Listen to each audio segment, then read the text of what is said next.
नमस्कार दोस्तों, पिछले कुछ दिनों से देश में एक नया मुद्दा खड़ा हो गया है, इंडिया वर्सेस भारत। 5 सितंबर की बात है, टाइम्स नाउ ने रिपोर्ट किया कि मोदी सरकार लाइकली एक रेजोल्यूशन लाने वाली है पार्लियामेंट में देश का नाम बदलने के लिए। इंडिया से बदलकर भारत नाम रख दिया जाएगा। ये खबर फैलते ही सोशल मीडिया पर कुछ लोगों ने साइड लेनी चालू कर दी। इंडिया बेहतर है, नहीं भारत बेहतर है। कुछ गोदी मीडिया एंकरों ने इस पर पोल्स चलाए, बताइए अपने देश का नाम क्या होना चाहिए। मतलब आजादी के 70 साल बाद इस पर पोल्स चलाए जा रहे हैं कि देश का नाम क्या होना चाहिए। कुछ पॉलिटिशियंस तो इस हद तक पहुंच गए कि उन्होंने कहना शुरू कर दिया कि इंडिया शब्द ही एक गाली है जिसे अंग्रेजों ने दिया है। ये कहना था बीजेपी पॉलिटिशियन हरनाथ सिंह यादव का। इस सब कंट्रोवर्सी के बीच यूनियन मिनिस्टर अनुराग ठाकुर कहते हैं कि ये सब अफवाहें हैं, इंडिया नाम हटाया नहीं जाएगा। तो सवाल ये उठता है कि मुद्दा फिर शुरू क्यों हुआ, क्या असली कारण है इस कंट्रोवर्सी के पीछे, और इंडिया को भारत से लड़वाने का काम क्यों किया जा रहा है। आइए समझते हैं आज के इस वीडियो में। समय की एक बड़ी खबर आपको बता दें कि भारत और इंडिया में क्या फर्क और क्या समानता है। Can you challenge India? क्या भारत का नाम बीजेपी रखेंगे? आपको बोलना है वोट फॉर इंडिया बोलेंगे। गोदी मीडिया अगर नहीं है तो ऐसे मुद्दे हवा हो गए होते, उड़ गए होते। सबसे पहले एक चीज क्लियर कर लेते हैं कि देश का नाम एक्चुअली में है क्या। मुझे यकीन है आप में से सब लोग जानते होंगे, लेकिन अगर कुछ लोगों को डाउट हो रहा हो इसमें तो उनके लिए क्लियर कर लेते हैं। इंडियन कॉन्स्टिट्यूशन के फर्स्ट आर्टिकल की पहली लाइन क्या है? India that is Bharat shall be a union of states. गौर से देखिए यहाँ पर क्या लिखा है, इंडिया दैट इज भारत। ये लिखा गया है हमारे कॉन्स्टिट्यूशन के इंग्लिश वर्जन में, लेकिन संविधान का अगर हिंदी वर्जन देखना है तो उसकी पहली लाइन में लिखा है भारत अर्थात इंडिया राज्यों का संघ होगा। अगर आप हमारे कॉन्स्टिट्यूशन का खुद का नाम देखो तो इंग्लिश में इसे कहा गया है कॉन्स्टिट्यूशन ऑफ इंडिया और हिंदी में इसे कहा गया है भारत का संविधान। इससे क्या पता चलता है? इससे पता चलता है कि वो महान लोग जिन्होंने हमें आजादी दिलाई, उन्होंने 2 नामों का इस्तेमाल किया है देश के लिए, इंडिया और भारत। भारत शब्द का इस्तेमाल किया गया जब भी हिंदी देवनागरी स्क्रिप्ट में लिखा गया, और इंडिया शब्द का इस्तेमाल किया गया जब भी इंग्लिश में लिखा गया। और ये मेंशन सिर्फ 1-2 बार नहीं किया गया बल्कि बहुत सारी बार किया गया है। कॉन्स्टिट्यूशन का article 52 president of India, article 63 vice president of India, article 124 supreme court of India, chief justice of India. अगर हम कंट्रोल F करके सर्च करेंगे कॉन्स्टिट्यूशन की हैंडबुक में तो आपको इंडिया या इंडियन शब्द का मेंशन 900 बार से ज्यादा मिलेगा। इसके अलावा देश के बुनियादी इंस्टीट्यूशंस और ऑर्गेनाइजेशंस ने इस नाम का इस्तेमाल किया है। Election commission of India, Indian penal code, Indian army, Indian navy, Indian air force, Indian railways, reserve bank of India, Indian administrative services, Indian institute of technology, coal India limited, steel authority of India limited. In fact जिस इसरो ने हमें चांद तक पहुंचाया उसका full form भी Indian space research organisation. हमारा Indian passport अगर आप देखोगे उसके फ्रंट पेज पर क्या लिखा हुआ है? Republic of India. और इसके ऊपर क्या लिखा है हिंदी में? भारत गणराज्य। तो ये पैटर्न अब तक बहुत क्लियर हो जाना चाहिए आपको कि हमारे देश का नाम जब इंग्लिश में लिखा जाता है इंडिया इस्तेमाल किया जा रहा है, और जब हिंदी में हम लिख रहे हैं तो भारत का प्रयोग कर रहे हैं। अब ऐसे 2 अलग अलग भाषाओं में 2 अलग अलग नाम का यूज करना कोई अजीब चीज नहीं है, कई देशों में ये किया जाता है। चाइना देश को बाकी दुनिया चाइना करके पुकारती है क्योंकि चाइना शब्द इंग्लिश में इस्तेमाल किया जाता है, लेकिन चाइनीज में देश का नाम है चोंगहुओ। तो चाइनीज में जब चाइनीज लोग बात करते हैं तो वो इस शब्द का प्रयोग करते हैं। इंग्लिश में हम जापान शब्द का प्रयोग करते हैं, लेकिन जापानीज में जापान का नाम है निप्पोन। अब लिखने के लिए निप्पोन को मैं इस तरीके से इंग्लिश के लेटर्स में भी लिख सकता हूं, लेकिन इस शब्द की असली प्रोनाउंसिएशन इंग्लिश लेटर्स में बाहर नहीं आ सकती। अगर आप इसे इंग्लिश में लिखा हुआ देखोगे तो आप इसे निप्पोन करके प्रोनाउंस करोगे, लेकिन असली प्रोनाउंसिएशन इसकी निप्पोन होगी। ऐसे ही चाइना के लिए जो जोंगहुओ शब्द है उसे लिखने का बेस्ट तरीका चाइनीज भाषा में ही है। यही दिक्कत भारत को इंग्लिश लेटर्स में लिखने में भी आती है। भारत को BHARAT करके लिख लोगे, लेकिन जो लोग इसकी प्रोनाउंसिएशन नहीं जानते वो इसे भरत करके भी पुकार सकते हैं, या अगर कोई अमेरिकन या ब्रिटिश आदमी हुआ तो वो किस तरीके से इसे प्रोनाउंस करेगा। सोचने वाली बात है। यही कारण है कि संविधान लिखने वाले महान लोगों ने भारत शब्द का सिर्फ हिंदी भाषा में ही प्रयोग किया। और ये देशों के 2 नाम पर वापस आए तो इसके ढेरों एग्जाम्पल्स मौजूद है दुनिया में। जर्मनी को हम जर्मनी कहते हैं इंग्लिश में, लेकिन जर्मन में इसे डॉइचलैंड कहा जाता है। इंग्लिश में लिखते समय फेडरल रिपब्लिक ऑफ जर्मनी लिखा जाता है, लेकिन जर्मन में लिखते समय बुंडेस रिपब्लिक डॉइचलैंड लिखा जाता है। ठीक वैसे ही जैसे हमारे पासपोर्ट के फ्रंट पेज पे रिपब्लिक ऑफ इंडिया लिखा गया है और भारत गणराज्य लिखा गया है। अब इमेजिन करो कि किसी दिन जर्मनी का कोई पॉलिटिशियन खड़े होकर ट्वीट करे, republic of Deutschland, happy and proud that our civilisation is marching ahead boldly. ये देखकर कोई भी आम इंसान जर्मनी में सोचेगा, है कुछ भी, बस शब्दों की थोड़ी इधर उधर हेरा फेरी करी भाषा में और एकदम से प्राउड फीलिंग आ गई इसे। दो भाषाओं को मिक्स करके बड़ा तीसमार कहां बन गया ये। ऐसा ही कुछ दोस्तों आसाम के चीफ मिनिस्टर और बीजेपी के पॉलिटिशियन हिमांता बिस्वा शर्मा ने ट्वीट किया, republic of Bharat, happy and proud that our civilisation is marching ahead boldly towards Amrit Kaal. मतलब इस लॉजिक से मैं बोल दूं, वहां भारत गणराज्य लिखा है, अब से इंडिया गणराज्य है। देखो मैंने एक नया फ्रेज इन्वेंट कर दिया, फीलिंग प्राउड, फीलिंग प्राउड। लेकिन जो भी हो, मजाक मजाक में चलता है। मुझे कोई दिक्कत नहीं है अगर कोई शब्दों की इधर उधर हेरा फेरी कर देता है। किसी को रिपब्लिक ऑफ इंडिया में प्राइड की फीलिंग आ रही है, किसी को रिपब्लिक ऑफ भारत में, किसी को भारत गणराज्य में, चलता है, सबका अपना अपना है। लेकिन प्रॉब्लम तब शुरू होती है जब एक शब्द के खिलाफ नफरत फैलाना शुरू कर दो, अपने ही देश के नाम को बदनाम करने के लिए फर्जी खबरें फैलाना शुरू कर दो। बीजेपी पॉलिटिशियन हरनाथ सिंह यादव का कहना था कि इंडिया शब्द एक गाली है जो अंग्रेजों ने हमें दी है। ये कहना कि ये इंडिया शब्द अंग्रेजों ने हमें दिया है, ये सरासर झूठी खबर है जो इनके द्वारा फैलाई जा रही है। इसकी बात मैं आगे वीडियो में करूंगा, लेकिन इससे पहले सोचकर देखो जरा, ये इंडिया शब्द जो करोड़ों देशवासियों के दिल में बसता है, जिसको लेकर पूरे देश का नाम दुनिया में रोशन हुआ है, जिस नाम पर हमारे फ्रीडम फाइटर्स लड़े और हमें आजादी दिलाई, अब अचानक से ये गाली बन गया इन बीजेपी पॉलिटिशियंस के लिए। क्या प्रधानमंत्री मोदी यहाँ एक्शन लेंगे इस एमपी के खिलाफ? बिल्कुल नहीं लेंगे,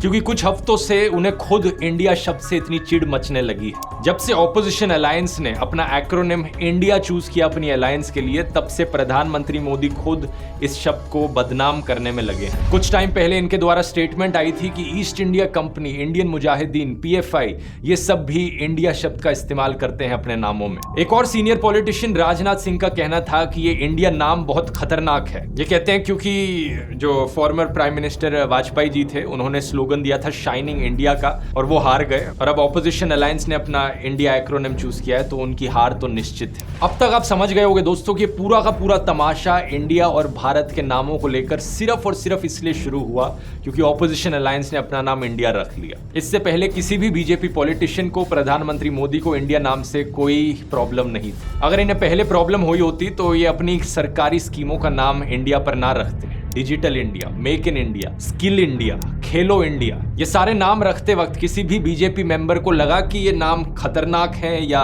ये नाम एक गाली है? किसी को नहीं लगा। इनफैक्ट 2016 में सुप्रीम कोर्ट में एक पीआईएल फाइल करी गई थी इंडिया नाम को हटाने के लिए, और तब सेंट्रल गवर्नमेंट ने, प्रधानमंत्री मोदी की सरकार ने इसे अपोज किया था। जो चीज मैंने आपको आज वीडियो में बताई, यही चीज मोदी सरकार ने सुप्रीम कोर्ट को कही थी कि कॉन्स्टिट्यूशन के आर्टिकल 1 की पहली लाइन में ही लिखा है, India that is Bharat shall be a union of states. और देश के नाम को लेकर जो भी चर्चा होनी थी वो उसी वक्त हो गई थी जब इंडियन कॉन्स्टिट्यूशन को लिखा जा रहा था। सुप्रीम कोर्ट ने इस प्ली को एंटरटेन करने से भी मना कर दिया था। उस वक्त के चीफ जस्टिस ऑफ इंडिया ने भी कहा था, भारत या इंडिया, अगर आपको भारत बोलना है तो आप भारत बोलिए, अगर किसी और को इंडिया बोलना है तो वो इंडिया बोलेंगे। 4 साल बाद 2020 में सुप्रीम कोर्ट में एक और सिमिलर पिटीशन फाइल करी गई थी, और फिर से सुप्रीम कोर्ट ने इसे लेने से मना कर दिया था। तब जो चीफ जस्टिस ऑफ इंडिया रहे थे एस.ए. बोबडे, उन्होंने भी यही कहा, Bharat and India are both names given in the constitution. दोनों देश के नाम हैं जिन्हें कॉन्स्टिट्यूशन में कहा गया है, और बीजेपी भी इंडिया नाम के साथ खड़ी रही थी, जो कि सही चीज थी। लेकिन अब जब ऑपोजिशन ने अपना नाम इंडिया रखा तो सिर्फ पॉलिटिक्स के लिए बीजेपी के लोगों ने इंडिया नाम को गाली देनी शुरू कर दी। देखो, मैं समझता हूं पॉलिटिशियंस को राजनीति करनी होती है, ये उनका काम है, उन्हें इलेक्शन जीतनी होती है, लेकिन ये लोग सत्ता के लालच में इतने पागल हो गए हैं कि इन्होंने देश के नाम को ही गाली देनी शुरू कर दी। देश के नाम पर ही इन्होंने डिवाइड एंड रूल खेलना शुरू कर दिया कि लोगों को अभी तक तो बस हिंदू मुस्लिम में बांटते थे, अब लोगों को इंडिया और भारत के नाम पर भी बांटने लग जाओ, इसी चीज पर लोगों को लड़वाने लग जाओ। मैं बीजेपी वाले लोगों से सीधा कहना चाहूंगा कि थोड़ी सी भी शर्म आती है तुम लोगों को? तुम्हारा आईटी सेल मुझे बहुत बदनाम करने की कोशिश करता है इंटरनेट पर, एंटी बीजेपी, एंटी मोदी के लेबल से लगाता है, और अभी तक मैं कहना चाहूंगा कि जितने भी वीडियोस मैंने बनाए हैं उनमें इशू बेस्ड क्रिटिसिज्म रहा है। जिस टॉपिक पर वीडियो था सिर्फ उसी टॉपिक को लेकर क्रिटिसाइज किया है सरकार को, और जब कभी मुझे लगा कि थोड़े बहुत अच्छे काम किए हैं तुम लोगों ने तो उसकी तारीफ भी करी है, जैसे कि रिन्यूएबल एनर्जी के सेक्टर में हो या सड़कें बनाने में हो या गर्ल्स की मैरिजेबल एज बढ़ाने में हो। इनफैक्ट न्यू एजुकेशन पॉलिसी की भी मैंने तारीफ करी थी। लेकिन अगर ऐसी हरकतें रहेंगी तुम्हारी, देश के नाम को गाली कहोगे, देश के नाम को बदनाम करने के लिए फर्जी खबरें फैलाओगे, तो मैं खुलकर तुम्हारा सिर्फ और सिर्फ ऑपोजिशन ही करूंगा। कोई भी बीजेपी सपोर्टर यहां पर अगर अपने मन में बहाना बनाए बैठे हैं कि नहीं यार भारत नाम तो इसके पीछे कई और कारण है, कुछ और रीजन है ये भारत नाम को प्रमोट करने के लिए, बेवकूफ मत बनाओ अपने आप को। आज अगर ऑपोजिशन अलायंस का नाम भारत होता तो ये भारत नाम को भी गाली देना शुरू कर देते, बिल्कुल इसी तरीके से। इन झूठों पर अब एक नजर डालते हैं जो झूठ ये फैला रहे हैं सोशल मीडिया में इंडिया नाम को बदनाम करने के लिए। फॉर्मर इंडियन क्रिकेटर और कमला पसंद के brand ambassador Virender Sehwag tweet करते हैं, it has been long overdue to get our original name Bharat back. Virender Sehwag tweet में लिखते हैं कि इन्हें बड़ी सेटिस्फैक्शन मिलेगी अगर देश को भारत करके एड्रेस किया जाएगा तो। सहवाग भाई कभी कॉन्स्टिट्यूशन पढ़ा है? देश का नाम ऑलरेडी भारत है। इंडिया और भारत दोनों नाम को अडॉप्ट किया गया है। आप कहते हो कि इंडिया नाम ब्रिटिश की देन है।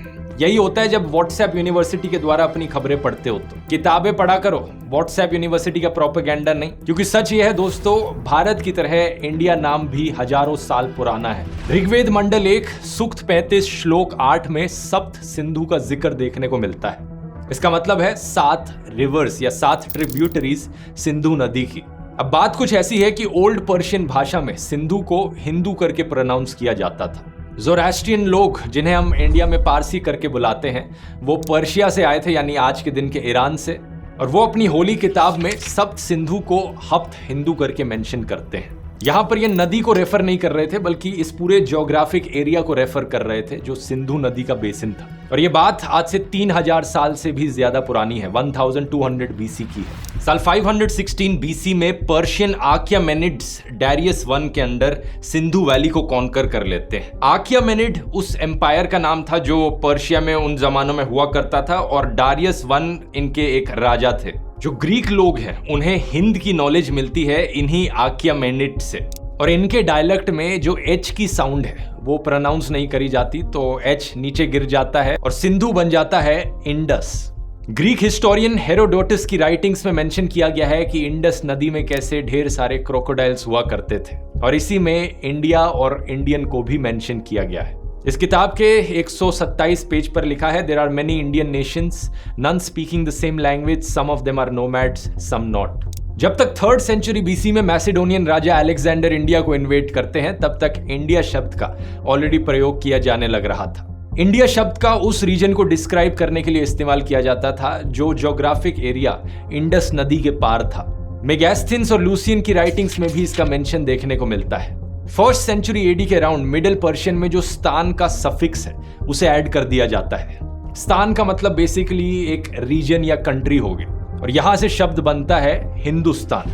साल 262 AD में नक्शे रुस्तम की इंस्क्रिप्शन में दोनों का मेंशन किया गया है, हिंदुस्तान और इंडस लैंड। दूसरी तरफ भारत या भारतवर्ष शब्द का जो ओरिजिन है ये हमें देखने को मिलता है पुराणिक लिटरेचर और महाभारत की एपिक में। तो यहां ये कहा जा सकता है कि इंडिया, भारत, हिंद, हिंदू, हिंदुस्तान, ये सारे शब्द हजारों साल से भी ज्यादा पुराने हैं। हिंद, हिंदू और हिंदुस्तान पर्शियन से निकला और इंडिया ग्रीक से निकला। और अगर वीरेंद्र सहवाग जैसे लोगों को यहां पर इस बात से प्रॉब्लम होती है कि ये शब्द फॉरेनर्स के द्वारा दिया गया है, तो इस केस में मैं कहना चाहूंगा कि हिंदुस्तान शब्द का भी इस्तेमाल करना बंद कर दो। अपने आप को हिंदू बुलाते हो, हिंदू भी मत बुलाओ, क्योंकि हिंदू शब्द ही फॉरेनर्स के द्वारा दिया गया है। और ये क्रिकेट क्या खेल रहे हो, ये तो ब्रिटिश के द्वारा दिया गया गेम है भाई। और जो स्कूल आपने शुरू किया है इंटरनेशनल स्कूल, उसमें इंग्लिश क्यों पढ़ा रहे हो? इंग्लिश तो फॉरेन भाषा है। एक्चुअली ये कोट पैंट पहनकर क्यों खड़े हो? धोती कुर्ता पहन के खड़े हो, कोट पैंट भी फॉरेनर्स की ड्रेस है। मेरी 2 रिक्वेस्ट है यहाँ पर कमला पसंद के एम्बेसडर से कि पहले तो सहवाग भाई ये सरोगेट एडवर्टाइजमेंट करना बंद कर दो गुटखा की। देश की इतनी ही चिंता है तो देशवासियों की चिंता करो। पैसे के लालच में आकर ऐसी हानिकारक चीजें ना बेचो देशवासियों को। दूसरा, अगर आपको भारत नाम यूज करना है तो फ्रीली करो, आप, किसी ने मना नहीं किया। भारत इंडिया का one of the official names है, लेकिन देश के दूसरे ऑफिशियल नाम के खिलाफ नफरत मत फैलाओ। याद करो जब आप इंडिया की जर्सी पहनते थे, बड़े बड़े लेटर्स में इंडिया लिखा होता था। क्या आपको शर्म आती थी वो पहनने में? मैच के दौरान क्रिकेट की फील्ड पर जब आप बैटिंग करते थे और करोड़ों फैंस स्टेडियम से इंडिया इंडिया इंडिया करके चिल्लाते थे, क्या आपको बुरा लगता था इंडिया नाम सुनकर? नहीं, मतलब देखो, अगर आपको सही में बुरा लगता था इंडिया नाम सुनकर उन सालों में भी, तो आप मत इस्तेमाल करो इंडिया, मत इस्तेमाल करो हिंदुस्तान, आप भारत इस्तेमाल करो, आपकी मर्जी। लेकिन अगर बुरा नहीं लगता था तो क्या जरूरत है इंडिया नाम के खिलाफ नफरत फैलाने की? बाकी हम सब के लिए इंडिया हो, भारत हो या हिंदुस्तान हो, ये सब देश के प्यारे नाम है और कोई भी एक दूसरे से बढ़कर नहीं है। यही कारण है कि हम कहते हैं हिंदुस्तान जिंदाबाद, हम गाते हैं सारे जहां से अच्छा हिंदुस्तान हमारा, हम कहते हैं भारत माता की जय, जय हिंद जय भारत, और हम कहते हैं आई लव माई इंडिया। हर सच्चा भारतीय कभी भी इन नामों को लेकर एक दूसरे से लड़ेगा नहीं और किसी भी नाम को बदनाम नहीं करेगा। ये पूरी डिवाइड एंड रूल की कंट्रोवर्सी जो फैलाई गई है देश में, इसके पीछे एक कारण तो पॉलिटिक्स है, लेकिन मेरी राय में एक दूसरा कारण डिस्ट्रैक्शन भी हो सकता है। जिस समय के अराउंड ये कंट्रोवर्सी उठी थी, एक रिपोर्ट को पब्लिश किया गया था द गार्डियन और फाइनेंशियल टाइम्स अखबारों में। ये एक नई रिपोर्ट थी अडानी ग्रुप के ऊपर, जिसमें एलेज किया गया है कि गौतम अडानी के भाई विनोद अडानी के फिर से कैसे शेडी लिंक्स देखने को मिले, एक ताइवानीज नेशनल चैंग चंग लिंक से और एक यूएई नेशनल नसीर अली शबान अली से।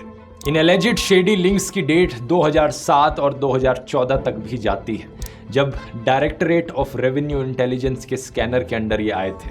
इस नई रिपोर्ट के द्वारा उठाई गई एलिगेशंस की समरी ये है कि अडानी का पैसा इलीगली इन्वेस्ट किया गया अडानी के स्टॉक्स में, ढेर सारी शेल कंपनीज और इंटरमीडिएटरी फंड्स के एक सीक्रेट ट्रेल के द्वारा। इसी रिपोर्ट में सरकार की रेगुलेटरी एजेंसी सेबी पर भी सवाल उठाए जाते हैं कि उन्होंने चीजों को चेक में क्यों नहीं रखा। इसके रिगार्डिंग 3 चीजें मेंशन करी गई हैं। कैसे गौतम अडानी के बेटे के फादर इन लॉ सेबी की कमेटी में रहे हैं कॉर्पोरेट गवर्नेंस की, और साथ साथ अडानी ग्रुप के लीगल एडवाइजर भी रहे हैं। ये एक डायरेक्ट कॉन्फ्लिक्ट ऑफ इंटरेस्ट है। दूसरा, इस साल मार्च में farmer SEBI chairman UK Sinha को एनडीटीवी का नॉन एग्जीक्यूटिव चेयरमैन अपॉइंट किया गया। और तीसरा, कुछ सवाल जो ऑपोजिशन लीडर राहुल गांधी ने पार्लियामेंट में उठाए थे। क्या प्रधानमंत्री की फॉरेन विजिट्स का बेनिफिट अडानी को मिला, और क्या इसके बदले छुपके से इलेक्टोरल बॉन्ड्स के द्वारा बीजेपी को पैसा दिया गया? तुम मुझे चंदा दो, मैं तुम्हें धंधा दूंगा वाला जो मॉडल है। इन चीजों को डिटेल में समझना है तो मैंने ये वाला एक वीडियो बनाया है अडानी ग्रुप के ऊपर आरोपों को लेकर, यहां क्लिक करके देख सकते हैं। बहुत बहुत धन्यवाद।